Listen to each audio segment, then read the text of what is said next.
les courants, à pélage le niant. Sur un tertre, aux confins du pays de Bretagne, s'était assis un voyageur, observant là, pauvre songeur, une eau qui jaillissait de cette humble montagne. Car au sortir du sol et par un accident, l'eau vive s'était divisée, puis, selon la pente opposée, courait moitié vers l'est, moitié vers l'occident. Tout chez le voyageur se change en rêverie. Celui-ci, dans ce double cours, trouvant l'image de ses jours, son cœur suivait les flots qui vont vers sa patrie. Mais sur l'autre penchant, il opposait sa main au flux de cette onde égarée, et sur la pente préférée, il la forçait de prendre avec lui son chemin. Ainsi vers son pays, seul but qui le réclame, ainsi vers ses chers amours, allaient sans plus de détour tous les courants de l'onde et tous ceux de son âme.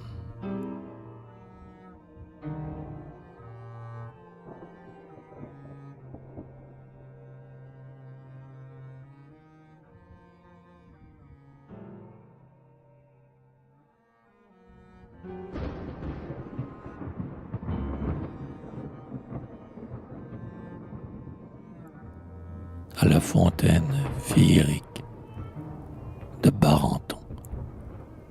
Je viens comme Merlin m'asseoir à ton perron. Source, apaise ma soif et rafraîchit mon front. L'esprit intérieur qui me dictait ce livre, sage modérateur, me défend de poursuivre. Dans le monde idéal, j'ai cueilli tour à tour l'âpre fruit de science et le doux fruit d'amour.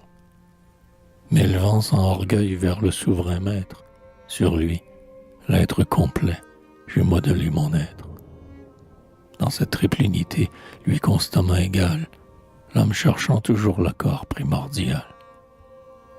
Dans l'art, dans la nature, en moi, vivante idée, avec quel saint respect mes yeux t'ont regardé. Mon voyage est fini, vienne à présent le sort. Mon cœur est aussi bon, mon esprit est plus fort. J'ai touché dans la vie à chaque point extrême. L'amour m'a dit enfin le secret de moi-même. Désormais tous mes vers aux peuplades d'Arvor, fontaine, laisse-moi boire à ton bassin d'or.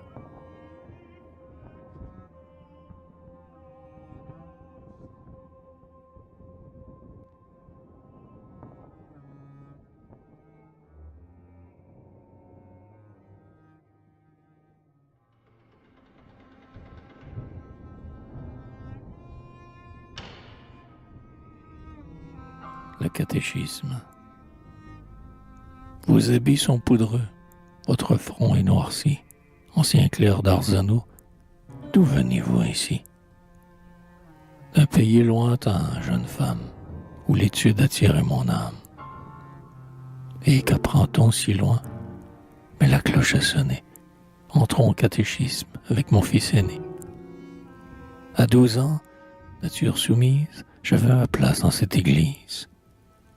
Chut, on dit le credo, symbole fort et doux, plus que tous ces enfants, amis. Que savez-vous?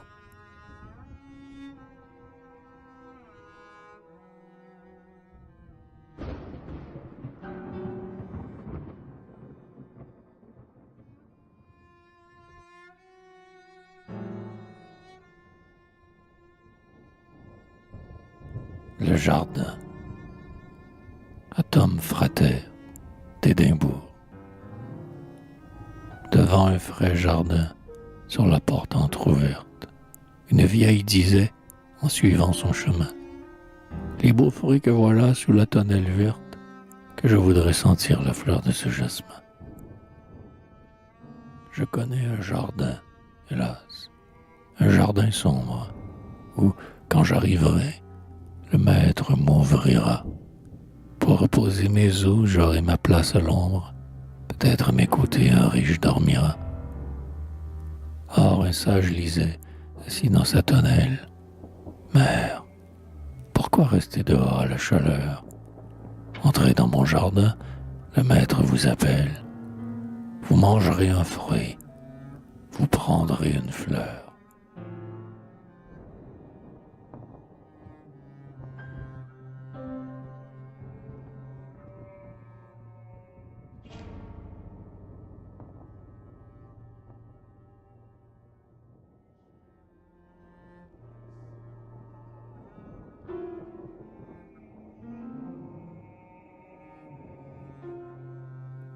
en passant à Quimper,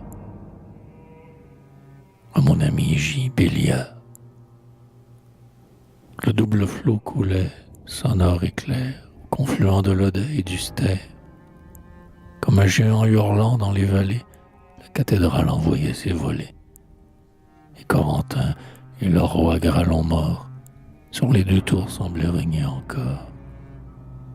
Tous les esprits, les saints d'Armorique, apparaissaient dans la cité celtique.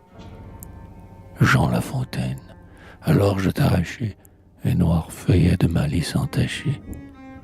Au flot breton va, feuille champenoise, dis Jean riant, tombe, ô feuilles sournoises. Tout voyageur sur tes bords arrêtés doit ses tributs, Quimper, à ta beauté. C'est une fable et qu'après un long somme, pour arrimer, là-bas, notre bonhomme, il sied vraiment de se moquer d'autrui, au malheureux né dans Château-Thierry. Et cependant, sous nos vieilles murailles, gaiement passaient les filles de Cornouailles.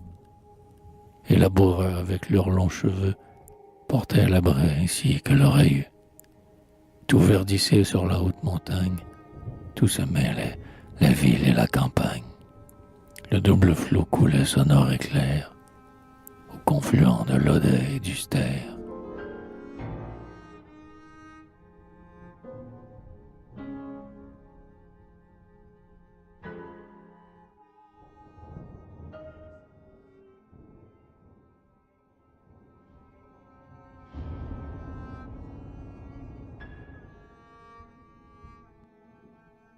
Le chant de la coupe.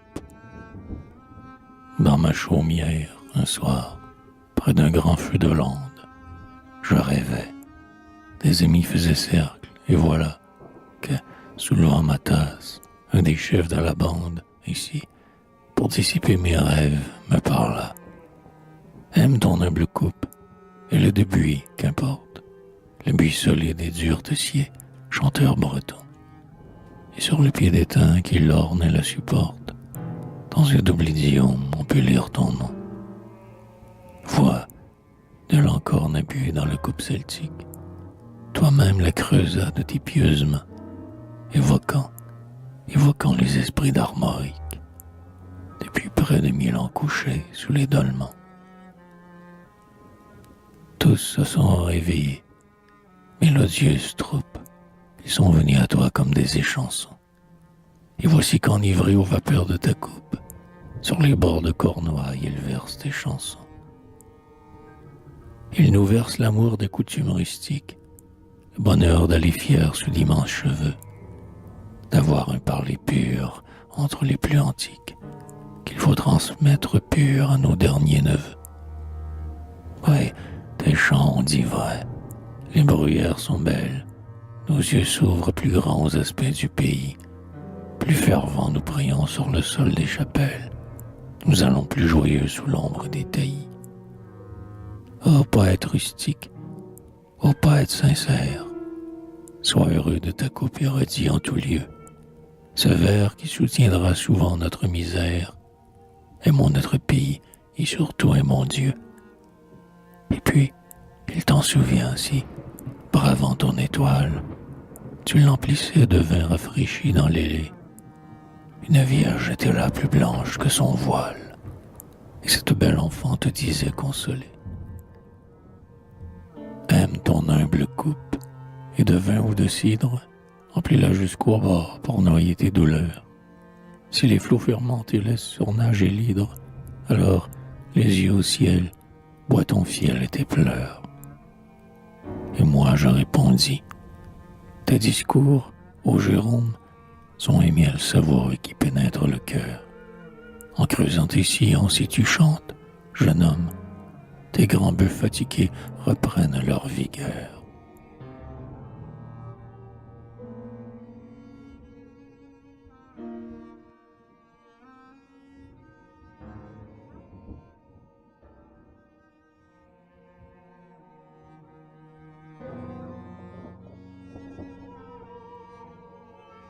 L'eau, Théa,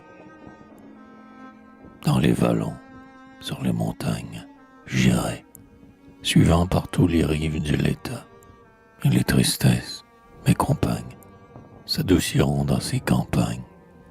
Salut à ton clocher, salut cher Laotea. Pourquoi te soupir oppressé, t'attrister, ô mon homme, et me troubler toujours? Dans l'avenir m'est ta pensée, ta vie à peine commencée, te promet encore de beaux jours. Faut-il de regrets et de blâme, ennemi de soi-même, exciter sa douleur? Non, l'espoir serein nous réclame, il verse sa rosée à l'âme, comme le matin à la fleur. Le bien et le mal, noir mélange, nous viennent tour à tour de l'enfer et du ciel. J'ai bu l'absinthe avec sa fange, au calice doré de l'ange, souvent j'ai savouré le miel. D'où l'Odéa, fraîche vallée, paroisse où mon enfance errait tout à l'espoir, où, par ses ennuis rappelés, ma jeunesse errante et troublée, chaque automne vient se rasseoir. Pardonnez, ô belle nature, tous ces combats mauvais du cœur et de l'esprit, bien que souffrant de mes blessures, plus calme enfin je me rassure, sous la main qui frappe et guérit. Celui qui vous fit tant de charme, a-t-il, maître jaloux, défendu d'être heureux? Chemin d'épreuves et d'alarmes, faut-il vous arroser de larmes avant d'arriver dans les cieux? J'en crois votre aspect qui console, être pain murmurant, fleur d'or, et vous, ruisseau. Votre beauté n'est point frivole, l'ennui qui près de vous s'isole s'endormit au bruit de vos eaux. Puisse, légère aussi, la peine, comme l'eau de ce pré sur moi glisser et fuir, détachée d'ambition vaine, sans fiel, sans détour et sans haine, qu'ai-je à craindre de l'avenir? Ouais, des ennuis où tu te plonges, cœur longtemps éprouvé, dégage enfin tes jours. Reviens à tes premiers mensonges. Ton âge encore a de beaux songes, ton âge de bel amour. À l'espérance jeune et blonde, crédule, livre-toi, comme dans ton matin, voyageur entraîné par l'onde, que jamais mon regard ne sonde les flots qui portent mon destin.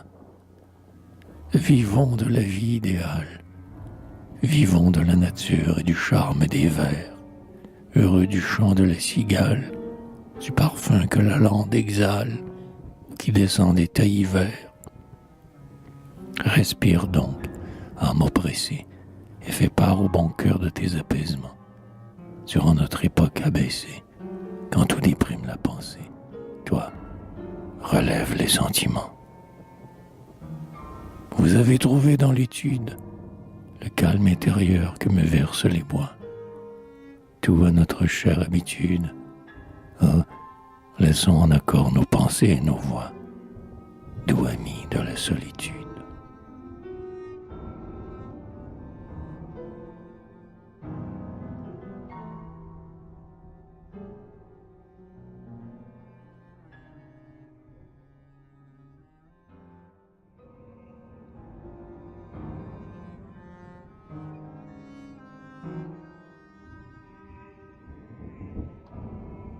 Les trois poètes. Aux penseurs inspirés que l'on nomme poètes, chercheurs de tous les temps, que de routes secrètes pour venir à la vérité.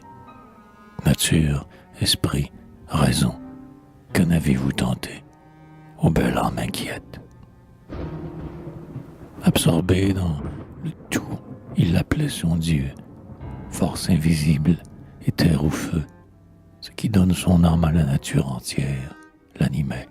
Sur les monts, à l'ombre des grands bois, les choses l'attiraient par leur intime loi.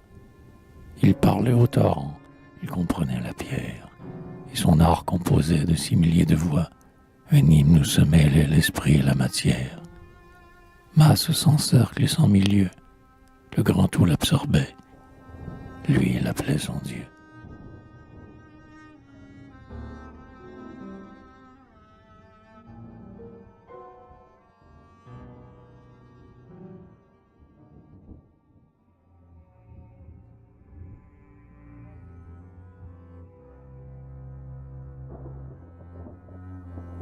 Les yeux levés au ciel, où sont les belles choses, le poète attendait qu'enfin son astre eût lui. Lorsque les trois vertus descendirent vers lui, et leurs longs vêtements étaient blancs, verts et roses. Elle avait les bras l'un à l'autre enlacés, mais leur front était chaste, leur regard baissé. D'en haut elle disait: je crois, j'espère, j'aime. Le poète écouta les trois mots à genoux. De là viennent ces chants mystiques et doux. Dans ce monde terrestre, il chante un divin thème.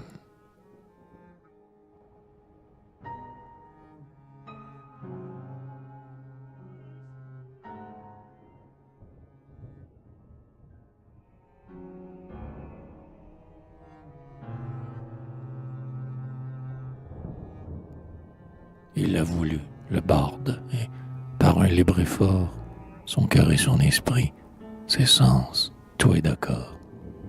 Extase libre, extase pure, dans la trépunité du poète penseur, tout ce qui lui répond, Dieu, l'homme et la nature, harmonieusement retentit et murmure. Chaque voix est distincte et se fond dans un cœur. Au barde sage, extase pure, replié sur lui-même, il écoute enchanté les modulations de cette trinité. Ô belle âme inquiète, nature, esprit, raison, que n'avez-vous tenté pour venir à la vérité? Chercheur de tous les temps, que de routes secrètes, aux penseurs inspirés que l'on nomme poète.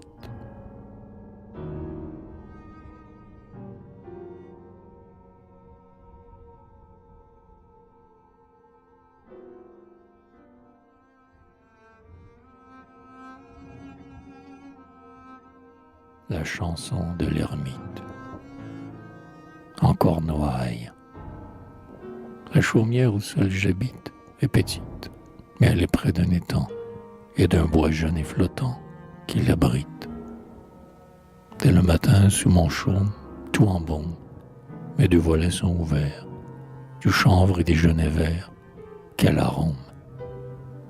Lorsque la chaleur arrive, quand le givre se cache au fond du blé noir, je puise à mon réservoir une eau vive.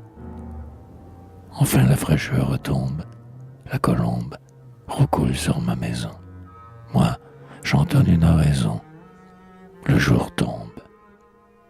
Ainsi je vis en ermite, dans mon gîte, d'eau, de parfum, de chansons, et la nuit je dis ton nom, Marguerite. Marguerite, ô pèlerine, blanche et fine, en regagnant ton manoir, dans mon clos viens donc t'asseoir, en voisine.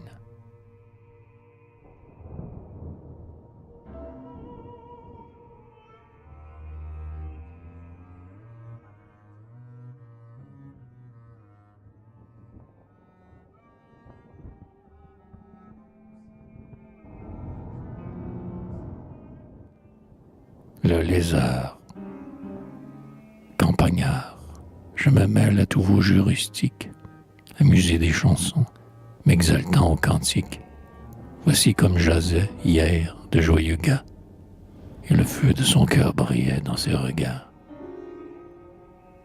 Avec une jeune veuve, tendre encore, j'en ai la preuve, savante à parler français, en causant de mille choses, par le bruyère aux fleurs roses, tout en causant je passais. C'était en juin, la chaleur était grande, sur le sentier qui partage la lande, au beau soleil se chauffait un lézard.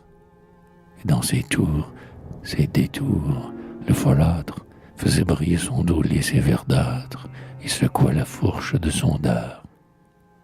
Mais hélas, à notre approche, le petit fou vers sa roche fuit, et pour le rappeler, pour rappeler ce farouche, sur un air des bois ma bouche, longtemps s'épuise à siffler. Oh mes amis, ne plaignez pas ma peine, car sur mon bras, comme une molle chaîne, s'était posé son bras flexible et rond, et par instant une mèche égarée, de ses cheveux une mèche cendrée, avec douceur venait toucher mon front. Certes, à lézard et vipère, tout siffleur vendrait, j'espère, à ce prix-là ses chansons, sans trouver l'heure trop lente, ni la chaleur trop brûlante, ni trop maigre les buissons. Donc, croyez-moi, dans cette heureuse pause, sous le soleil jusqu'à la nuit close, j'aurais sifflé fort gaiement. Mais voilà, mes bons amis, voilà que le vicaire, vêtu de noir et disant son rosaire, pour mon malheur vient à passer par là. Cœur damné, musique infime, oh là, jeune femme, si vous craignez par hasard le purgatoire où l'on grille, quittez ce siffleur de filles, ce beau siffleur de lézard. Tel fut son guerre ici qu'en ces rimes j'expose, mais le feu s'est perdu dans la métamorphose. Vous, une histoire aussi sous vos grands arbres verts, cher poète, elle aura du charme dans vos vers.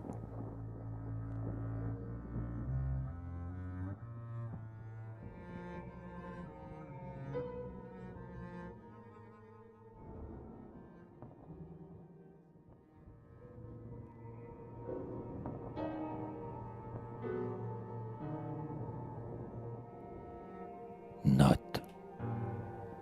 Des grèves de plomeurs à Berlioz.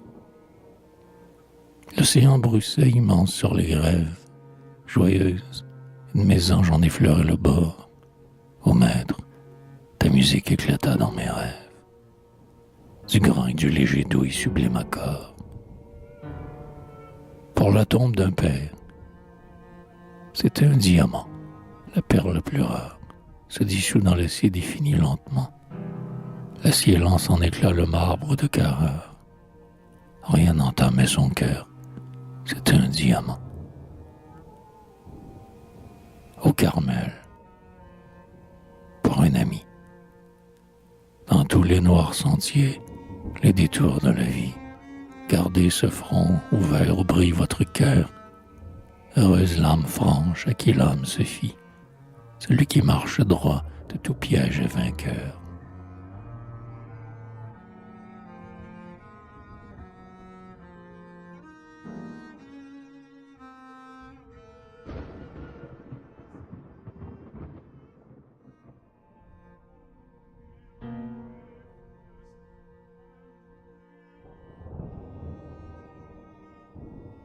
Le combat de Saint-Patrick, apôtre d'Irlande ou d'Erin, né en Armorique au IVe siècle. Sois donc fier, Armorique, il est fils de Tolande, le grand saint appelé l'apôtre de l'Irlande. Dans tes bois il reçut le sceptre pastoral, qui défendait Erin sous le sceptre royal. Mais l'esclave s'est rebellé. Patrick, le doux évêque, est nommé chef des clans. Voix du cœur, air bardique, allez, noble élan, retentissez dans la mêlée. L'arvor frémit à ton rappel, Patrick, son fils, descend du ciel, Erin. Lui, par qui Dieu te fut porté, te portera la liberté, Erin. Il est temps, sors du gouffre amer, aux perles blanches de la mer, Erin. Va, le léopard du Saxon, en vain mordrait ton écusson, Erin. Patrick, pour l'enchaîner encore, Patrick à son étole d'or, Erin. Sous le bâton épiscopal, mourra le sanglant animal, Erin. Le léopard et ses petits, traîtres à Dieu, sont tes maudits, Erin. Mais toi, qui combats pour la foi, les saints combattront avec toi, Erin. Il est temps, sors du gouffre amer, aux perles blanches de la mer, Erin. Vœu impuissant, force du crime, le Saxon est vainqueur du courage et de l'art. L'œil farouche, la gueule en sang, le léopard, sous ses griffes tient la victime. Vivez pourtant, vivez, mes imprécations, vent de colère, entrez au cœur des nations. Gloire aux vaincus, et toi, protège encore tes ouailles, Patrick, au saint pasteur, au fils de la Cornouaille.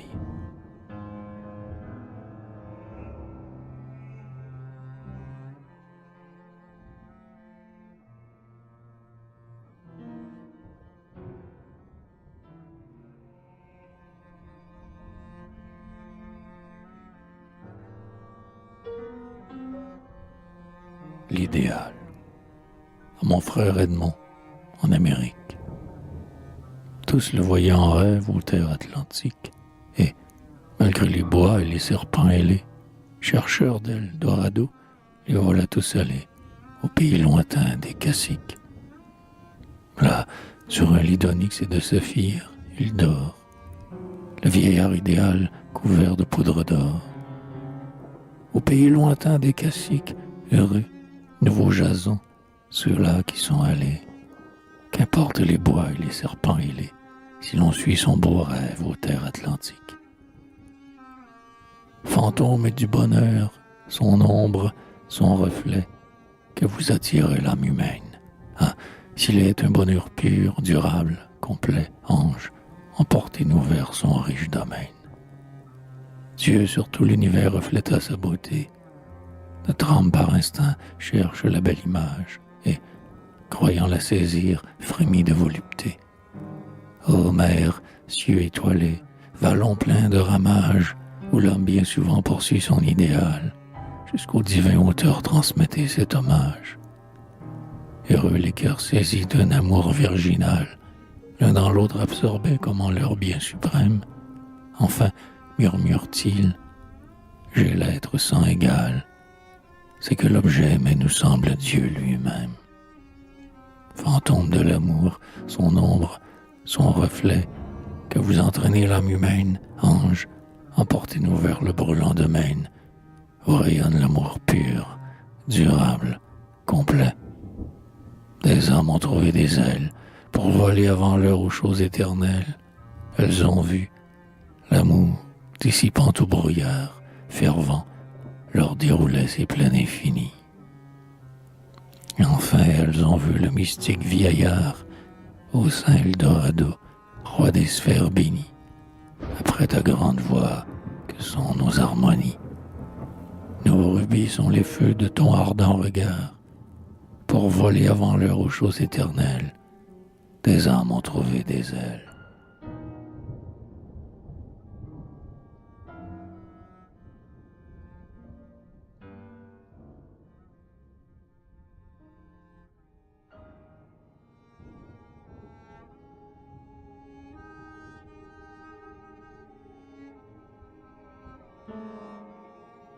Les trois douleurs.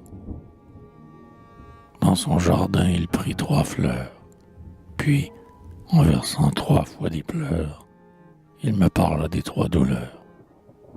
Ah, criai-je, il faut que tu m'aides. Prêtre, apprends-moi les 3 remèdes aux dures pensées dont tu m'obsèdes. Non, dit-il, apprends à souffrir, car la fleur du corps doit mourir, la fleur de l'esprit se flétrir. Mais oublions ce qui se fane, si le cœur n'a rien de profane, et garde sa fleur diaphane.